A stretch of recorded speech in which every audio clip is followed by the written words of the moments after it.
כן, רצית לדעת מה זה רבב? ולמה דווקא רבב? כי רבב, אמרנו, בעל מיתרים עבים ממעי בהמה, וכאשר שרים ומלמדים בו, אי אפשר לזייף את השיר. הוא עוצר את הזמר או את הפייטן. מה זה? זה ידוע, כמו כל כינור, זה זנב? מזנב של סוס, כן. אנחנו נעשה את גם הקטנה.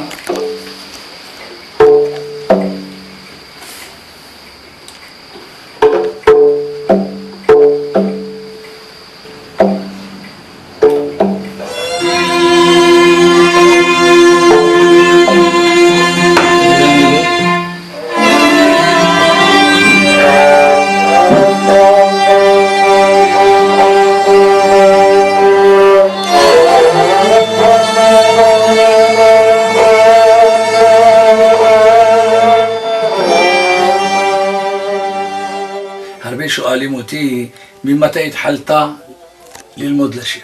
אז אני עונה להם, אני התחלתי מהבטן של אמא שלי, זה לא בדיחה. מדוע? כי אני נולדתי ככה. אתם רואים בית הכנסת?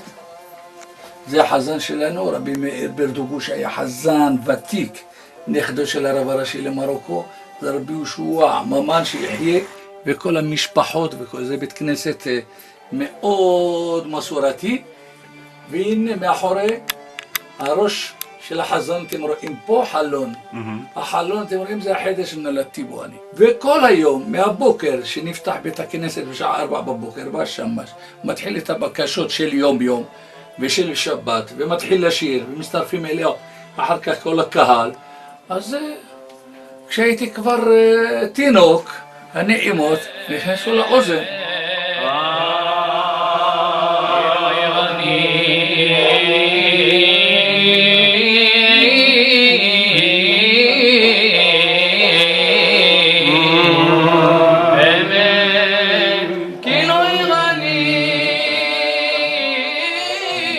כשעלינו ארצה ראינו שהביאו לנו כל מיני ספרים של הוצאת בקל, הוצאת כל מיני הוצאות של עדות אחרות עם נוסחים אחרים.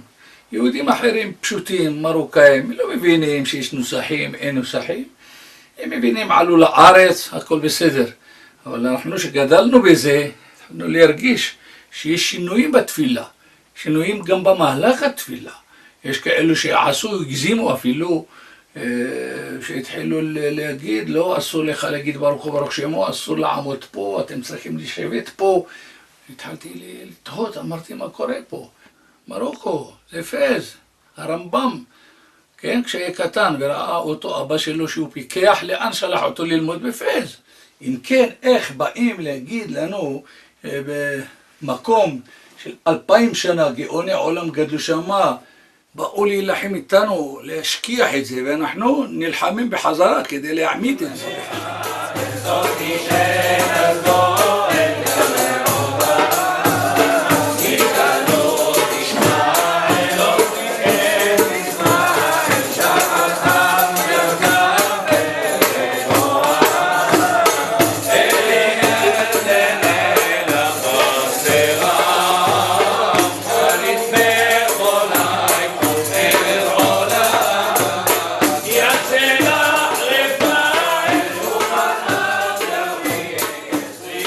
אנחנו מפרסמים בחברת רוני ושמחי בירושלים את שירת הבקשות של מוצאי שבת, אז רבי מאיר עטיה מתויג המקליט לראשונה את שיר ידידות.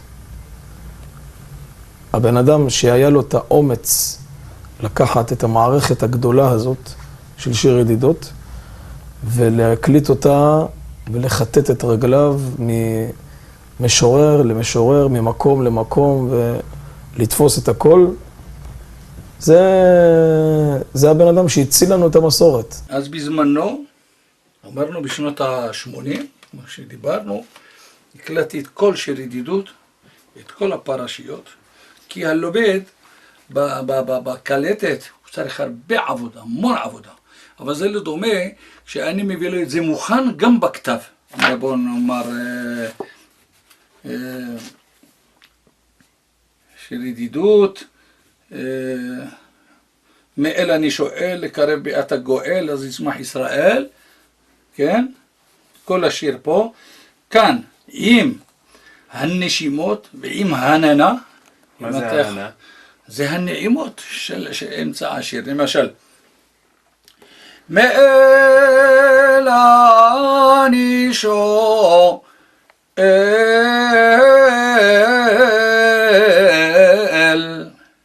לקרב ביאת הגואל, אז ישמח ישראל,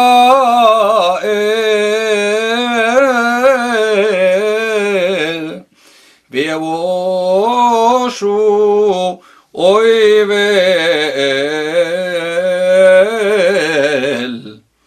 וישובו ישראל אל אדוני. הננה, הננה, הננה, וישובו ישראל אל אדוני. הננה, הננה. כל הפייטנים הגדולים ביותר במרוקו, וגם אלה שחיברו את שיר ידידות בעצמם, לא ידעו את כל שיר ידידות.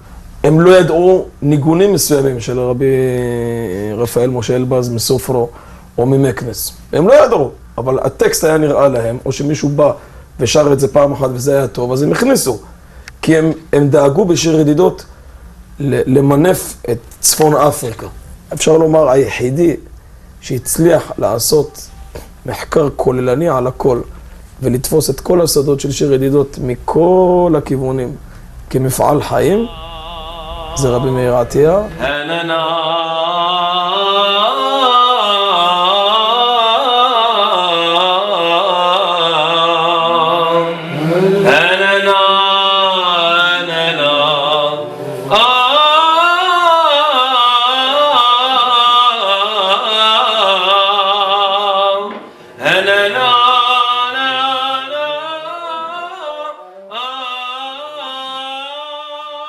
עקב פטירת רבי דוד בוזגלו ועקב העלייה הגדולה שהייתה ממרוקו, כבר התרבו ספסלי והתעניינות מאוד בפיוט, ולכן התחילו לקום לבקשות. בכל הערים באמת היו קמים בקשות, אבל מדריכים לא היו.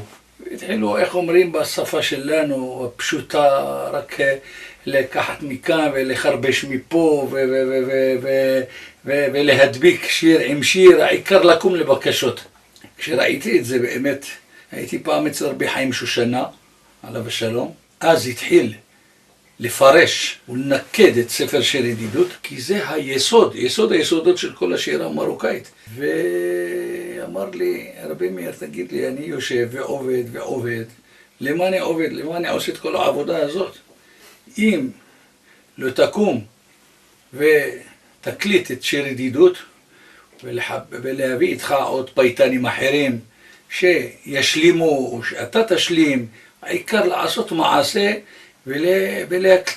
ולהציל, יותר נכון, להציל את הספר הזה הקדוש, כי חבל על העבודה שלי וחבל על כל מה שעשו הראשונים והפייטנים דורי דורות, לאבד את זה. כי זה באמת שבתות החורף למעשה, שבהם יהדות מרוקו מדורי דורות היו קמים לבקשות, משעה 2:30 בלילה ועד אור השחר. אז אני קיבלתי על עצמי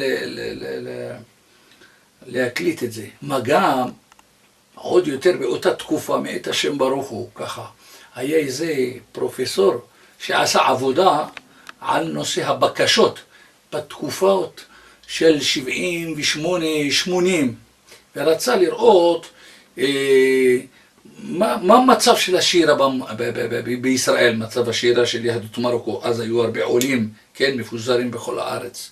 ואחרי מחקר מקיף, הוא הגיע למסקנה שבעשור הבא, זאת אומרת בזמנו, בעשור הבא, הכל ישכח, הוא היה צודק, אני מסכים איתו, ורק השירה המזרחית של עדות המזרח היא שתהיה קיימת, שיהיה לה קיום בארץ. באותה לילה לא יכולתי לישון, אמרתי, אז מה?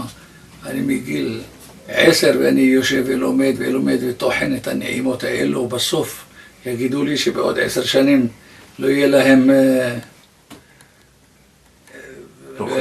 כן, תקווה להמשיך את המסורת. לכן את זה ועם מה שביקש הרבה חיים, באמת הכניסו בי רוח חיה להתחיל ולנסות לעשות את זה. החלטה מיוחדת ללימוד שירי פרשת בו מתוך הספרים שיר ידידות או העירה שחר ב' מהפייטן מאיר עטיה מחדרה, וליווי הפייטנים רבי יצחק רווח מירושלים, רבי רפאל הכהן, צבי תורג'מן ודוד ביטון. לימוד בהצלחה. בודיה רבי לזנו.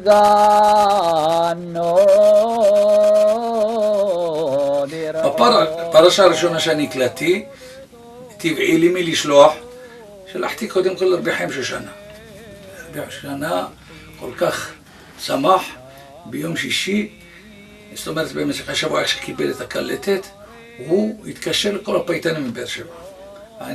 לכל אחד ואחד אומר לו, אני מזמין אותך לארוחת צהריים אצלי בצהריים. למה רבי חיים? אל תשאל למה, תבוא. מי לא יכבד את רבי חיים? הזמין את כל הפייטנים, את כל חובבי השירה שהיו קמים, ובאו ולא ידעו למה. אז למה רבי חיים? בסוף תדעו למה. ישבו, אכלו, שתו, גמרו, אמרו עכשיו, מעכשיו והלאה, שקט מוחלט. רק לשמוע, בסוף נשמע את היערות שלכם, או יערות, מה שאתם רוצים. לקח את הטייפ שלו, הכניס את קלטת, והתחיל להשמיע. פתאום נדהמו, שומעים, שיר ידידות. והתחיל, זה היה פרשת זכור. עם תזמורת של אותם הזקנים. שומעים פרשנה, ואחד מסתכל על השני, מי האדם הזה? מי זה הפייטן הזה? לא, אני לא הייתי מוכר.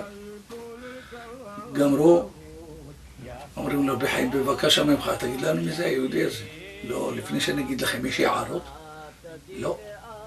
יש משהו לא בסדר פה, בשירים, יש זיוף, לא, מה פתאום, יש דברים שהפעם לא שמענו אותם. אז הכל בסדר? לא בסדר. אומר, אז אחד בשם מאיר עטיה, מגבעת אולגה, שהקדוש ברוך הוא יאר לנו אותו, וזה וסיפר להם על נחמי אלבז והכל.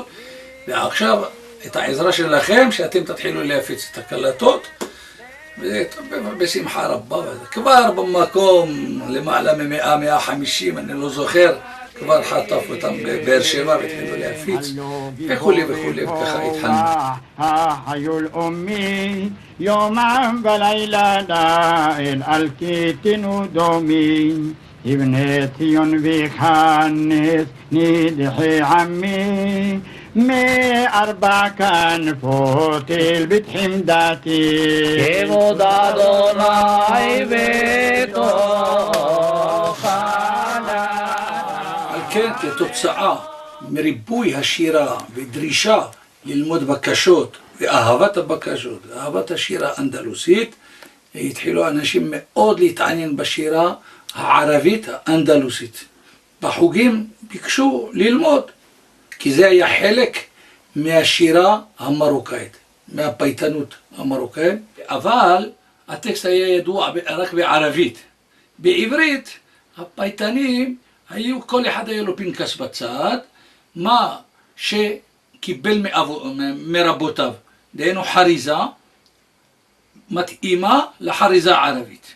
כשראיתי שיש על מה לעשות עבודה, לכן אספתי את כל החריזות העבריות שחוברו, והייתי צריך לזהות כל חריזה שמתאימה לחריזה הערבית.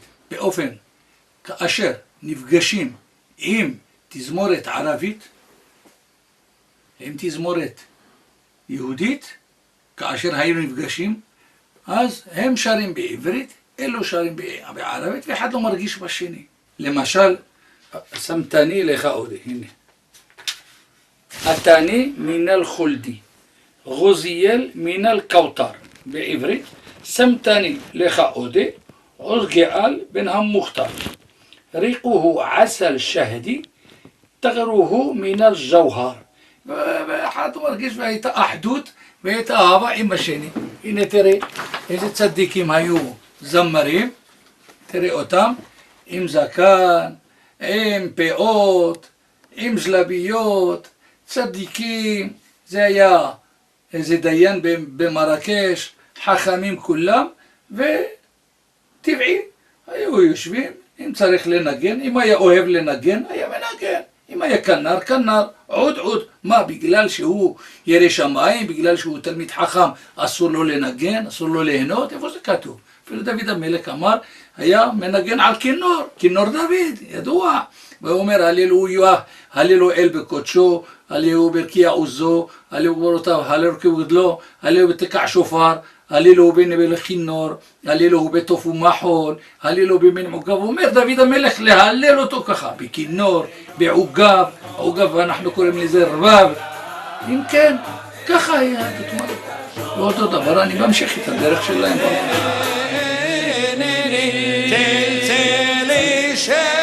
שמעו מיני ועלו שיר הנה צלצל שמעו מיני